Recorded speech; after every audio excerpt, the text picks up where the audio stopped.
stayed overnight in Murray Bridge, but this is actually the station, pretty much not used as a passenger station anymore, but this is where I got off about 15 years ago with my bicycle and went riding way down the Coorong coast, about 1,000 k's of riding along the South Australian coast and then the Victorian coast on the Great Ocean Road.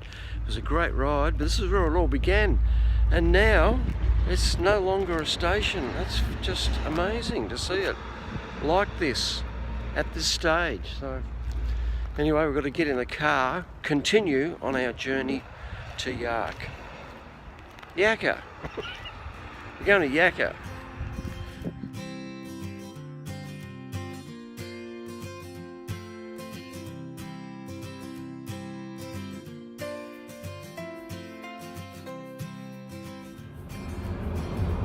Well, we've had our overnight stop at the Murray Bridge Hotel, which I thought was quite good. We had a great meal there. Yeah, wonderful meal. Really good service, friendly.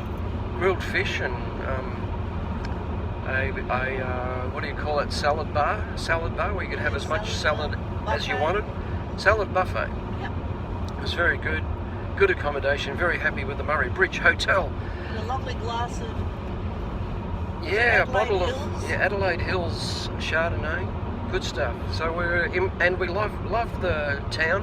When I was there 15 years ago on a big bike ride, I arrived about the 2nd of January and it was hot and dusty and not very pleasant.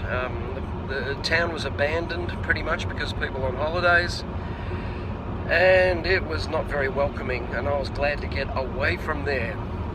But anyway, now it's nearly winter, completely different atmosphere about the place.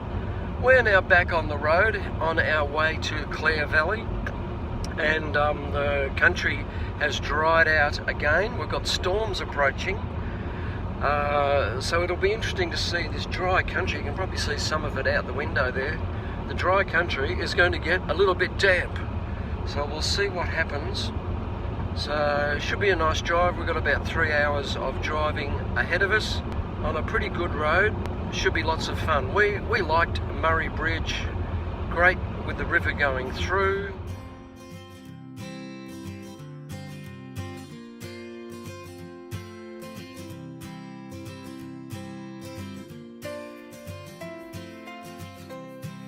So Jenny, what were you saying about this landscape? Which landscape? The barren landscape. You can see there's some trees, some large trees here and there, but most of it's been cleared, and it's like a moonscape, more. Hectares of it cleared. Yeah, hills and valleys of cleared land, and now they're just rocky. Well, it looks like rocky wasteland, but relentless and undulating. Yeah, it's fascinating in its own way, but it also looks like it's just been devastated because of farming practices. Don't want to go on too much about how farmers have been more of a problem than an advantage, but somebody's raped the land. Somebody's, turned what was once into a forested bushland into a moonscape. So Kilo, what a town. Wow. So Jenny, you're not going to choose to move to Tungkillo? No. Don't really like the houses here. It's not a good day for it either, with the wind howling and a bit of, well, not really rain, but it's certainly got a farewell from Tungkillo. Well, anyway, yes, it's been an adventure.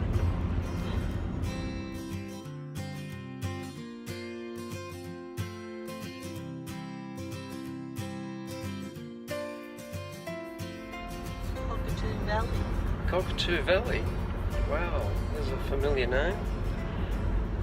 But it's in actually the Barossa Valley. And what's your impressions of the Barossa Valley Yay, so far? Tim? There's trees and there's vines. we actually have flora in the landscape rather than sand and rocks. So it's looking very impressive actually, with lots of vines and forested areas as well. And it's all looking pretty nice and beautiful country.